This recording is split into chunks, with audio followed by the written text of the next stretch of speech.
50% महिलाएं एनडीए के साथ जाना निश्चित है। फिर वही आएंगे, नीतीश कुमार जी आएंगे। सरकार बहुत काम की है, लेफ्ट ओवर जो है बहुत है। जो भी कर्मचारी हैं, पदाधिकारी हैं, वो अंकुश से परे हैं। भ्रष्टाचार जो है बिहार में बहुत ज्यादा है, इस पर अंकुश लगना चाहिए। 90 के दशक का जो दौर था वो कंप्लीट बिहार में अपहरण अपराध उद्योग का दौर रहा। कार्यक्रम शादी विवाह में भी जाते थे तो बंदूक का जखीरा जाता था। लेकिन विकास तो हुआ है। आज मोदी जी जो दे रहे हैं सो नीतीश जी ले रहे हैं और जनता में दे रहे हैं। बिहार की महिलाओं के आवाज पर शराबबंदी किया। हम तो नीतीश कुमार जी के ही साथ है और काम भी अच्छे किए हैं। ऐसी बात ना है कि मोदी जी ने दिए हैं, मोदी जी दिए हैं तब ये नीतीश जी किए हैं। 2 बार 3 बार तो बिछाने का काम किया और उसका बंटा भार बिल, नकली बिल बना के बंटा घार कर दिया। नमस्कार बिहार। हर सुबह बिहार के हर शहर, हर कस्बे में ठीक इसी तरीके से चाय बनती है, कभी उफनती है, कभी उस पे पत्ती को मजबूत किया जाता है, कभी थोड़ी सी चीनी डाली जाती है और ऐसी ही कुछ राजनीति भी चलती है। कभी उसको मजबूत करना पड़ता है, कभी मीठा करना पड़ता है, कभी चलाना पड़ता है। मेरा नाम है उत्कर्ष चतुर्वेदी। आप देख रहे हैं अमर उजाला और अमर उजाला पर हम बिहार की चुनावी सरगर्मी को समझने के लिए बिहार की धरती पर मौजूद हैं। अलग अलग जिलों में, अलग अलग विधानसभा क्षेत्रों में जा रहे हैं और जो चाय को तैयार कर रहे हैं आप भोला जी मुजफ्फरपुर में एक पहचान है और इनका ये जो चाय का ठिया है ये एक तरीके से राजनीति की पाठशाला है, ककहरा है। आप ही की अनुमति से आपकी दुकान में एक बार अगर मैं अंदर जाऊं तो कुछ तस्वीर तमाम दर्शकों को दिखाना चाहता हूं। अब यहाँ करीब 20 साल से जो शख्स बिहार की सत्ता पर काबिज हैं, नीतीश कुमार, उनके बगल में भोला जी खड़े हैं, वो मिलने आए। उसके बाद मुजफ्फरपुर में एक अखबार की कटिंग जिसको संभाल कर रखते हैं, जिसमें ये बड़ी जवानी के दिनों में है, जहां पर दिखाई देता है कि चाय के प्याले में छिपा है संपूर्ण क्रांति का रहस्य और भोला भाई की चाय की दुकान। ऐसा इसलिए लिखा है क्योंकि इस पूरी चाय की दुकान में कई राजनेता सालों से आते रहे हैं। आज भी मुजफ्फरपुर में कोई भी सियासी रैली ऐसी नहीं है जो इस जगह कर ना रुके। तो हमें भी लगा कि अगर अमर उजाला यहाँ आकर नहीं रुकेगा तो मुजफ्फरपुर की असली सियासत जो है वो नहीं समझ आएगी। चाय में पत्ती भी तेज है, चीनी बराबर है, उबाल भी ऊपर तक धीरे धीरे आ रहा है। अब जरा बिहार की राजनीति में समझा दीजिए कि किसकी पत्ती तेज है और किसको चीनी बढ़ाने की जरूरत पड़ेगी। बोला जी, बिहार की राजनीति की बात है तो यहाँ गठबंधन और महागठबंधन, ये दोनों में अंत में चुनाव आते आते वोटर 2 जगह विभक्त हो जाएंगे।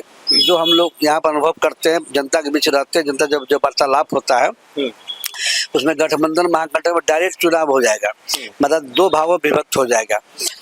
और ज्यादातर चांस ये बन रहा है कि अभी नीतीश बाबू का जो आम जनता के लिए जो योजनाएं से लागू हुआ है, पेंशन वाला और उस पर से बिजली फ्री वाला, उसके बाद जीविका दीदियों का, महिलाओं का ग्रामीण क्षेत्रों में वो 50% महिलाएं एनडीए के साथ जाना निश्चित है। और उसके बाद माई समय का जो अपना चल रहा है वो तो है उनका अपना महागठबंधन का, वो तो रहेगा ही। तो यही वर्तमान परिस्थिति। कोई दर्शक देखेगा तो बोलेगा भोला जी के साथ नीतीश कुमार की तस्वीर है इसीलिए ज्यादा तारीफ कर रहे हैं, ऐसा तो नहीं है? नहीं, हम यहाँ पर एक चाय दुकान सार्वजनिक होता है, ये चौक चौराहा है, सार्वजनिक होता है, हम सार्वजनिक बात कर रहे हैं। जो जनता यहाँ गपशप करते हैं, जो बात आता है हम उसकी बात कर रहे हैं। मैं अपनी बात नहीं कर रहा हूँ, मैं किसी और पक्ष में बोल रहा हूँ। थोड़ा सा आपसे पूछूं, आपके इस चाय के ठिये के बारे में कितने नेता आपको याद होंगे जो बड़े बन गए, आए, रुके, यहाँ जिन्होंने चाय की चुस्की जरूर ली है? वर्तमान हम बिहार से उठाते हैं, इस जिले के जितने भी एमएलए, एमपी, मंत्री जो भी हैं वो व्यक्तिगत तौर पर इस दुकान पर आने काम क्या करते थे। आज भी कभी इधर आ जाते हैं, यहाँ बैठते हैं और यहाँ से राजनीतिक ठेहा, हमारे दुकान को राजनीतिक ठेहा कहा जाता है, राजनीतिक ठेहा। तो वैसे लोग हमारे यहाँ जान करते हैं। यहाँ के सांसद अभी है अजभूषण निषाद जी, वो भी जानते हैं। वर्तमान में यहाँ के पूर्व विधायक मंत्री सुरेश शर्मा जो भी जानते हैं। अन्य दलों के भी जो विधायक है वो भी आने जाने क्रम यहाँ रुकते हैं, आशीर्वाद लेते हैं। और बिहार के विधानसभा का अध्यक्ष नंद किशोर यादव, उनका तो खैर बरसों बरस से आना जाना था। उसके बाद नीतीश जी तो मुख्यमंत्री है, उनका बरसों से आना जाना था। वो अभी मुख्यमंत्री बनने के बाद भी हमसे व्यक्तिगत तौर पे दुकान पर मिलने आए थे। मंगल पांडे जी आपके स्वास्थ्य मंत्री हैं, उनका भी आना जाना था। इसी तरह पुराने जो भी बड़े बड़े नेता हैं, अब केंद्र में चले जाइए, रविशंकर प्रसाद जी, सुशील मोदी बिहार के, उनका जोड़ी था जो उस समय आते थे यहाँ। उसके बाद अभी कृषि मंत्री राधा मोहन जी थे, अब MP हैं, उनका तो यही से प्रोडक्शन हुआ है। इसी तरह यहीं से राजनीति सीखे पड़े हैं। हाँ, वह जो युवा मोर्चा में थे, उत्तर बिहार का केंद्रीय बिंदु यही था, तो उसी क्रम में इनका आना यहाँ था और यहीं से वो राजनीति करते थे। आपने एक चीज शुरू में बोली कि अंत में वोटर गठबंधन महागठबंधन के बीच आ जाएगा। अब तीसरा नाम है, नजर दौड़ाऊं तो पोस्टर सबसे ज्यादा जो दिख रहा है शहर में, मुजफ्फरपुर में, प्रशांत किशोर और उनकी पार्टी का है। एक तीसरा वो अपने आप को विकल्प लेकर बिहार में और हर विधानसभा में इस वक्त प्रचारित कर रहे हैं। आपको क्यों लगता है कि वोटर दो पर ही आकर रुकेगा, तीसरी तरफ नहीं देखेगा, जिसका प्रचार फिलहाल ज्यादा दिखता है, जो हर विधानसभा में घूम चुका है, 2-3 साल से जमीन पर, रोड पर वो घूमता दिखाई दे रहा है, तो आपको क्यों लगता है कि वो नहीं होंगे? देखिए, इसमें ऐसा है, अब पहले बोल चुके वोटर दो जगह विभक्त हो जाएंगे। कारण उसका है, आज के युग में एक नारा चल गया है, विकास। तो जो विकास की बात करेगा, यहाँ जातिवाद धीरे धीरे खत्म हो रहा है और विकास की ओर लोग जनता जा रही है। विकास के नाम पर कोई भी सरकार आएगी, विकास की ही बात करेगी, तो उस नाते विकास की बात कर रही है। अब आइए, अभी नंदकिशोर आपका प्रशांत किशोर जी हैं, तो अपने पार्टी को लेके आगे बढ़े हैं, लेकिन ये पहली बार उनका है। अभी उनका ना कोई संगठन है, ना कोई MLA MP है, ना कहीं कुछ है। तो प्रचार प्रसार के जोर पर चाहते हैं कि हम छा जाए। हाँ, एक उपलब्धि उनको मिलेगी कि इस बार के चुनाव में उनका एक संगठन खड़ा हो जाएगा, एक पार्टी खड़ा हो जाएगा, और वोट के मामले में वो हर जगह थोड़ा थोड़ा वोट काटेंगे, उतना ही तक रह जाएगा। चलिए, वोट किसका काटेंगे थोड़ा बाहर भी समझते हैं और कितना काटेंगे वो भी समझते हैं। बहुत देर से आप सुन रहे थे, बोला जी ने इशारा कर दिया कि आप ही से बात की जाए। क्या नाम हुआ जी? जी अखिलेश कुमार सिंह। अखिलेश जी, बगल का एक राज्य है उत्तर प्रदेश, और वहां पर एक तो मुख्यमंत्री भी आपके नाम के हो गए हैं। यहाँ कौन हो रहा है मुख्यमंत्री? एक नाम 20 साल से चल रहा है और उसके बीच में कई लोग बोल रहे हैं कि दूसरे नाम आएंगे। नहीं, फिर वही आएंगे, नीतीश कुमार जी आएंगे। और कारण है जो विकास है, और एक ही कमी है जो भ्रष्टाचार जो है, सरकारी जो जितना ऑफिस है उसमें भ्रष्टाचार बहुत है। उस पर हम सरकार से यही कहना चाहते हैं जो उस पर लगाम लगे। आप लोग बोलते हैं, विपक्षी पार्टी ये बोल रही है कि अगर हम आ जाएंगे तो हम भ्रष्टाचार रोक देंगे। नीतीश कुमार जी अच्छा काम कर रहे हैं। हम जब विपक्षी पार्टी क्या कह रही है कहे तो साहब को आई जोर से हंसी। विपक्षी पार्टी जो कह रही है वह 20 वर्ष पहले बहुत देख चुका है। न कोई औरत न कोई मर्द रोड पर 8 बजे रात में घूम सकता था, तो उसी पार्टी का स्टेटमेंट अभी 20 वर्ष में देखिए फ्री घूम रहा है, रोड बढ़िया, चाय की चुस्की के साथ सब बढ़िया से चल रहा है। तो सुबह की चाय हम लोगों के लिए वैसे भी अमृत के जैसे होती है कि जब ये हाथ में आ जाएगी तो झूठ भी नहीं निकल पाएगा मुंह से। नहीं, झूठ क्यों निकलेगा? जो प्रेजेंट अवेलेबल है, अभी देश का हालत है, ये लिए सरकार लाइव स्ट्रॉन्ग होना चाहिए, और जो बचल खोचल है लेफ्ट ओवर सबको ठीक कर देगा। अच्छा, ये बताइए क्या लेफ्ट ओवर है? आपने बताया, तो अब मैं समझना चाहता हूँ मुद्दे के तरीके से, क्या ऐसा है जिस पर अब काम होना चाहिए? जैसे आपने कहा कि चलिए सुरक्षा आ गई, 8 बजे पहले लोग नहीं घूमते तब घूम रहे हैं, क्या बचा है? देखिए, कुछ देहात साइड में है, कुछ जैसे रैप है, रैप का कंट्रोल हुआ है। अभी 20% और जरूरी है कि सरकार को टाइट होकर के रैप सिस्टम को बंद कर देना चाहिए, जिससे बहुत बदनामी हो रही है। ये बहुत जरूरी है। सरकार बहुत काम की है, लेफ्ट ओवर जो है बहुत है, अब कितना है, क्रिएशन तो डे बाय डे होता है। क्या नाम सर आपका? RNP सिंह। RNP सिंह साहब, आप अभी अभी आए हैं तो चर्चा का मूड बहुत शायद न समझे हों, पर अच्छी बात यह है, हाँ बस वही है। मैं तो ये समझना चाह रहा हूँ आपसे, जैसे आपने एक सावधानी रखी गाड़ी चलाते चलाते कि हेलमेट जरूर चलाएं, वैसे इस चुनाव में वोटर को क्या सावधानी रखनी है? ढेर सारा प्रचार हो रहा है, पार्टियां भी ज्यादा हो गई हैं, भ्रमित भी ज्यादा हो रहा है। आज की तारीख में भाई साहब ये कहना आवश्यक है कि सरकारी तंत्र जो है उस पर अंकुश नहीं है। सरकारी तंत्र जो भी ऑफिस है, जो भी कर्मचारी हैं, पदाधिकारी हैं, वो अंकुश से परे हैं। उन पर अंकुश करना आवश्यक है, नहीं तो समाज विखंडित हो जाएगा। विखंडित हो रहा है, ऑलरेडी विखंडित हो रहा है। आप लोग पत्रकार हैं, आप लोग देखते होंगे कि कहीं कहीं घटनाएं घट रही हैं।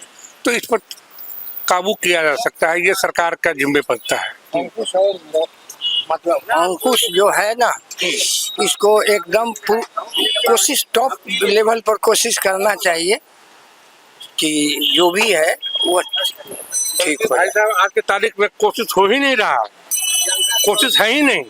सरकार को इस पर विशेष ध्यान देने की जरूरत है। सरकार को ध्यान देना चाहिए और सरकार इसके लिए किंग कर्तव्य है कि भाई करेंगे करेंगे करेंगे, करना चाहिए। तो बतौर वोटर, हाँ, जैसे वो बता रहे हैं कि भ्रष्टाचार की एक दिक्कत है, एक सिस्टम की आपने दिक्कत बताई, साहब भी बोल रहे हैं कि कुछ लेफ्ट ओवर रह गया है। अब जब वोटर जाए तो जो नहीं किया उसको ध्यान रखे, दूसरा वादा कर रहा है कि हम कर देंगे, तो अभी वादे पर ध्यान रखे। अब ये भी तो कंफ्यूजन रहता है क्योंकि दूसरा आएगा, करेगा नहीं करेगा आपको पता नहीं है। वो बात नहीं है, सब तो यही कहते हैं, करता कोई नहीं है, करता कोई नहीं है। तो फिर कैसे चुनना है कि जब कोई नहीं कर रहा है तो फिर चुनाव कैसे होगा? इसमें तो आज की तारीख में मैं नहीं कर रहा हूँ, मैं ऐसा सोच भी नहीं रहा हूँ, लेकिन लोगों का मन है कि नई पार्टी जो आई है, क्या नाम इसका, जनसुराज की तरफ लोगों का भी आकृष्ट हो रहा है। अब पता नहीं आगे क्या होगा, भगवान जाने, लेकिन उसकी तरफ लोग मुखातिब हो रहे हैं। मतलब ध्यान खींच रही है, वोट मिले ना मिले ये भी दूर है थोड़ा, कि वो समय बताएगा। हाँ, लेकिन अब देखिए आगे क्या होता है। जनता तो मर रहा है और मरेगा। आपको बताएं एक छोटा सा चीज, आपको बताएं, हम लोग भी, आप भी एक सामाजिक व्यक्ति, मैं भी सामाजिक व्यक्ति हूँ, और मैं नौकरी में था और नौकरी से रिटायर कर गया। क्या नाम साहब आपका? मेरा नाम हुआ कुणाल सहाय जी। मैं कांग्रेस का कार्य करता हूँ जी, मैं कांग्रेस का कार्य करता हूँ। लेकिन ठीक है, आप चुनाव की बात कर रहे हैं, अच्छी बात है, होना चाहिए और अच्छा से होना चाहिए, ठीक है। इसमें कांग्रेस भी है। नहीं, अच्छी बात यह है कि देखिए आप भले ही कांग्रेस से जुड़े, लेकिन आप कह रहे हैं ना कि एक तीसरी पार्टी की चर्चा है, तो आप जब निष्पक्ष होकर बात रख रहे हैं वही बात में मजा है। तो जो आप कह रहे थे कि अब वोटर भ्रमित भी है, उसको तीसरा दिख रहा है, लेकिन वोट देने से पहले बिहार का एक सच ये भी तो है कि इंसान आखिर में पार्टी का निशान और उम्मीदवार की जाति, दो चीजों पर आकर रुक जाता है। और इसीलिए कई बार पार्टियां ये कहती हैं कि हम उम्मीदवार की जाति देखकर उम्मीदवार बनाते हैं, ना कि योग्यता देखकर। नहीं, योग्यता तो आवश्यक है, योग्यता तो अति आवश्यक है। अगर योग्यता ही नहीं रहेगा तो फिर आप काम क्या करेंगे?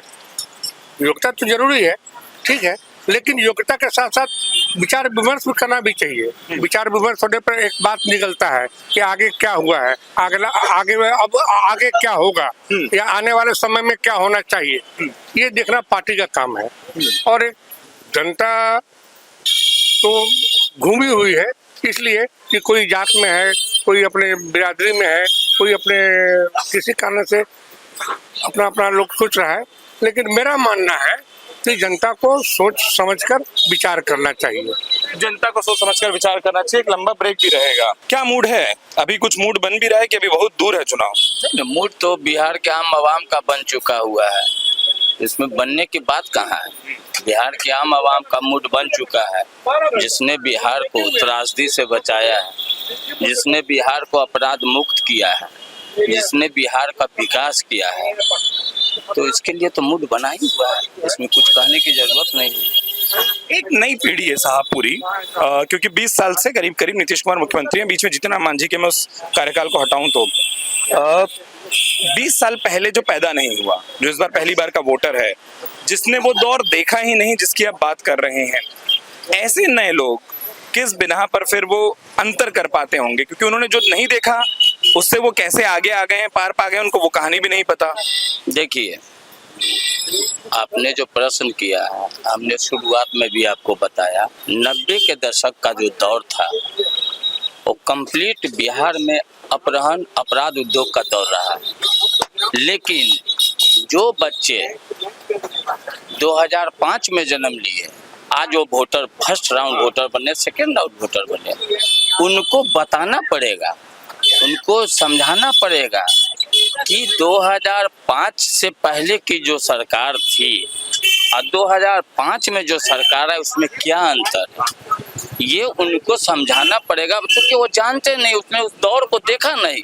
हम लोगों ने देखा है उस दौर को। जब कोई स्कॉर्पियो जा रहा है तो खिड़की में बंदूक का नाल निकलता था, आज बंदूक की नालें नहीं निकलती है। आज कोई भी व्यक्ति अगर फंक्शन में भी जाते हैं, पहले कार्यक्रम शादी विवाह में भी जाते थे तो बंदूक का जखीरा जाता था। आज ये नहीं जाता है, सुशासन की राज स्थापित हुआ है, इसलिए इसमें कुछ कहने की जरूरत ही नहीं है, जो है सो है। बहुत अच्छी मुस्कुराहट है आपकी। क्या नाम है आपका? मेरा नाम संजय पासवान हुआ। संजय जी जो बता रहे हैं उसके बाद, क्योंकि फिर थोड़ी देर बोल नहीं पाएंगे तो मुझे लगा पहले पूछ ले, वो ये कि आप कितना सहमत हैं या असहमत? हम इनके हर बात से सहमत हैं। हम विकास के साथ हैं। थोड़ा बदलाव तो राजनीतिक में होता ही है, लेकिन विकास तो हुआ है, हर मामले में हुआ है। क्या नाम आपका? सुरेश प्रसाद। सुरेश जी ये बताइए, कई लोग बोलते हैं कि नीतीश कुमार बहुत जरूरी है और कई लोग बोलते हैं कि नहीं, नरेंद्र मोदी नीतीश कुमार के साथ है इसलिए ज्यादा बड़े जरूरी है। दोनों नेताओं में से ज्यादा बड़ा कारण क्या है एक इंसान के वोट देने का, अगर गठबंधन को वो दे रहा है तो दे रहा है तो क्योंकि मोदी जी समर्थन कर रहे हैं बिहार को, अब 100% है कि समर्थन कर रहे हैं, और नीतीश जी उसको लेकर चल रहे हैं, कोई चीज में इनगोर नहीं कर रहे हैं।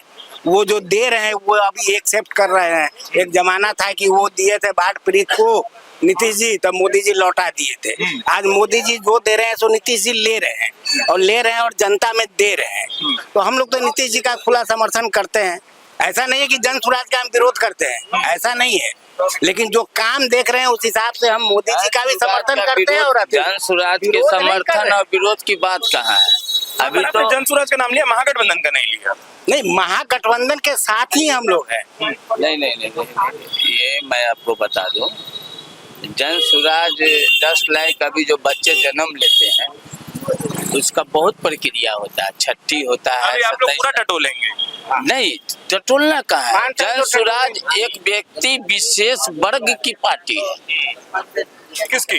जन स्वराज पीके पांडे व्यक्ति विशेष की पार्टी है। जन स्वराज में दलित, पिछड़ा, अति पिछड़ा, अकलियत का सम्मान। प्रशांत किशोर को पूरा प्रशांत किशोर पांडे कहते हैं जी, उसमें सम्मान नहीं है। और जन स्वराज तो अभी जन्म लिया है, अभी वो 2030 की तैयारी करे। अभी वो समाज के लिए उन्होंने क्या किया, माननीय खुद को साबित देना होगा अभी परीक्षा। मैं एक बात बता दूं भाई साहब, माननीय मुख्यमंत्री ने बिहार की महिलाओं के आवाज पर शराबबंदी किया। ठीक, पर कई लोग तो बोलते हैं कि शराबबंदी लागू नहीं है, होम डिलीवरी हो रहा है, चीजें मिल रही हैं। अब ऐसे आप इसको समझिए, आपने जो कहा कि होम डिलीवरी हो रहा है, किसी भी चीज पर हमारे गेहूं पर ही, चावल पर ही, चीनी पर ही अगर अचानक से प्रतिबंध लग जाता है तो उसका काला बाजारी शुरू हो जाता है, किसी भी चीज का। ये आप मानते हैं? तो जब काला बाजारी शुरू हो जाता है तो उस काला बाजारी को दबाने में, कुचलने में वक्त लगता है। लेकिन अभी जो हम लोग हैं, हम लोगों का जैसे आपने बात किया कि 90 के दशक के दौर में जो बच्चे नहीं थे उनको कैसे समझाएंगे, तो उनको बताना पड़ेगा। तो इसी प्रकार से ठीक है, हम लोगों के समय में होम डिलीवरी वगैरह इस चीज को आप कह रहे हैं, लेकिन हमारा जो जनरेशन होगा उसका भविष्य क्या होगा, ये बताइए। बहुत देर से आप चर्चा सुन रहे हैं, क्या आपको समझ आया? हम तो नीतीश कुमार जी के ही साथ है। क्यों? हमको बढ़िया लग रहा है, कुछ कर रहे हैं, यहाँ पर बहुत विकास हुआ है, इसलिए। आप बोल रहे हैं विकास हुआ है। एक चीज हम पूछते हैं आपसे, चलिए आपसे पूछते हैं, बैठ जाएं बगल में। हम पिछले साल आए थे मुजफ्फरपुर, भोला जी सुबह सुबह चाय पिलाए, हमने चर्चा शुरू की, आज हम फिर वही करने आ गए। तब एक शब्द सुनाई दिया था जो आज किसी से हमको नहीं सुनाई दिया, और हम आपसे भी वो पूछेंगे। मुजफ्फरपुर स्मार्ट सिटी हो रहा है, एक साल बाद ये शब्द ही गायब हो गया। और स्मार्टनेस कितनी है सिटी में वो आप भी देख रहे हैं। तो 1600 करोड़ रुपया शायद आना था, लोग ऐसा बता रहे हैं। सब कहाँ है? सब कहाँ है, तब नेता लोग जानेंगे कि अब हम लोग तो पब्लिक है। पब्लिक को सवाल पूछने का समय तो आ गया है। हाँ, तब पूछेंगे। क्या है चुनाव का मुद्दा? देखिए, चुनाव का मुद्दा तो जो है से सब सही है, तो वो हम लोग तो वही है, बीजेपी। किस बात पे? और क्या नाम आपका? राम नरेश राय। हाँ, क्यों बीजेपी? देखिए, कुछ काम धाम है और शुरू से हम है, हम अभी से नहीं है कि हम इधर से उधर हो जाए। शुरू से है और काम भी अच्छे किए हैं। ऐसी बात ना है कि मोदी जी ने दिए हैं, मोदी जी दिए हैं तब ये नीतीश जी किए हैं। जब वो नहीं देंगे तो बिहार से क्या होगा? देने वाले वही है, सब कुछ करने वाले वही हैं। देते हैं तो करते हैं, विकास तो हुआ है, इसमें कोई दिक्कत नहीं। बोला जी, हाँ आपका नाम साहब? सुरेश जी। राम नरेश। राम नरेश। अब जब मैंने आपसे एक सवाल पूछा था आप उनको देख रहे थे और मैं उनको भी देख रहा था, फिर कि आप उधर क्या देख रहे हैं। नहीं, पर एक सवाल पर आप मुस्कुराए और वही मैं पूछता हूँ, क्योंकि ये सब थोड़ा थोड़ा गोल गोल घुमाएंगे जैसे आप चाय चलाते हैं। एक साल पहले आप ही ने मुझे कहा था कि मुजफ्फरपुर स्मार्ट सिटी बनने वाला है, नाम है, काम हो रहा है। एक साल बाद मैं आपसे पूछता हूँ, चलिए मुझे क्योंकि नहीं दिखा, हो सकता है मैं कम घुमा हूँ, आप रोज यहाँ रहते हैं, क्या बड़ी बड़ी योजनाओं के जो दावे थे वो जमीन पर है? नहीं, ये 50% काम हुआ, 50% नहीं हुआ। उसका कारण ये है, स्मार्ट सिटी लाने वाले यहाँ के पूर्व विधायक, पूर्व मंत्री सुरेश शर्मा जी लाए थे, गडकरी जी से स्पेशली मिल करके। ये शहर स्मार्ट सिटी में आ भी नहीं रहा था, लेकिन अपना व्यक्तिगत संबंधों, पार्टी के नाम पर उन्होंने यहाँ स्मार्ट सिटी लाया और 2200 करोड़ का योजना था, 2200 करोड़ का। वो योजना उनके हारने से वो खटाई में चला गया और आज 50% उसके जितने पैसे हैं, लोगों ने एक ही रोड को, एक ही वायरिंग को 2 बार 3 बार तो बिछाने का काम किया और उसका बंटा भार बिल, नकली बिल बना के बंटा घार कर दिया। आज पैसा खत्म है। आपका स्मार्ट सिटी की योजना जो स्वरूप होना चाहिए वो नहीं है, खत्म है। तो बोला जी, एक उम्मीद आपसे भी रहती है ना कि जो राजनीतिक ठिया हो, जब यहाँ कोई हाथ झुकाएगा तो आप तो सीधा ये भी बोलेंगे कि वो जो 1600 करोड़ था जो जनता को मिलता, शायद मुजफ्फरपुर को इतना लगता, हमको मन ही नहीं करता हम छोड़ कर जाएं, क्यों आगे पटना जाएं। वो तो होना चाहिए ना, जो जनता के नाम पर पैसा निकला है दिल्ली से, वो जमीन पर तो पहुंचे। हाँ, तो इसमें सबसे बड़ा दोषी वर्तमान में प्रशासनिक अमला को दे दिया गया, जिसका नाम है मुजफ्फरपुर जिलाधिकारी डीएम और नगर आयुक्त तो नगर निगम। इन लोगों को योजना दिया गया और ये लोग जो है इसको बढ़िया ढंग से, अच्छे ढंग से नहीं कर सके और ठेकेदारों को, इंजीनियरों को हवाले कर दिया और निगरानी नहीं कर सके। नतीजा हुआ व्यवस्थित ढंग से काम नहीं हुआ, ये सारी गड़बड़ी हुई है। इसमें और भी जनप्रतिनिधि हम कहना चाहेंगे कि इसमें विरोधी पार्टियां भी होते हैं, उनको तो आवाज उठाना चाहिए। उनको मुद्दा ही नहीं दिख रहा है इस बार। हाँ, ये मुद्दा है ही नहीं इसमें, क्योंकि कहीं ना कहीं बंदरबाट हुआ है सबके बीच। हम तो चाहते हैं कि अब वर्तमान जो भी यहाँ एमएलए एमपी आवे, इससे स्मार्ट सिटी को जनता के हित में विकास का काम करे और स्वरूप दिखावे। हम सरकार से यही कहना चाहते हैं, जो हर चीज जो है, सारा चीज ठीक चल रहा है, लेकिन भ्रष्टाचार जो है बिहार में बहुत ज्यादा है, इस पर अंकुश लगना चाहिए। वही तो मैं एक सवाल पूछा कि भ्रष्टाचार की भेंट एक बड़ी योजना, एक साल पहले मैं आया था साहब, तब हर कोई स्मार्ट सिटी का जिक्र करता था, वो भी गायब दिखाई देती है, वो भी चर्चाओं में नहीं है। जमीन पर क्या कुछ है? नहीं है। ढेर सारे लोगों से जब और पूरे दिन बात करेंगे, मुजफ्फरपुर के अलग अलग हिस्सों में घूमेंगे फिरेंगे, तब समझ आएगा। लेकिन जैसा मैंने आपसे कहा कि चाय एक अनिवार्य हिस्सा है हम सबके दिनचर्या का, हम सबकी दिनचर्या का, ठीक उसी तरीके से अनिवार्य हिस्सा ये भी है कि सुबह सुबह चाय के साथ एक सच पूछा जाए, मुद्दे टटोले जाएं। अभी बिहार के चुनाव में थोड़ा वक्त दिखाई दे रहा है, एक त्योहार का ब्रेक दिखाई दे रहा है, लेकिन बिना ब्रेक के अमर उजाला इसी तरीके से जमीनी कवरेज को जारी रखेगा। आप हमें देखते रहिए अपने सहयोगी शुभम के साथ। फिलहाल इस चर्चा को मैं उत्कर्ष चतुर्वेदी यहीं विराम देता हूँ। बहुत बहुत धन्यवाद। अगर आप ये वीडियो YouTube पर देख रहे हैं तो हमारे चैनल को सब्सक्राइब कर बेल आइकन दबाएं और Facebook पर देख रहे हैं तो हमारे पेज को लाइक करें।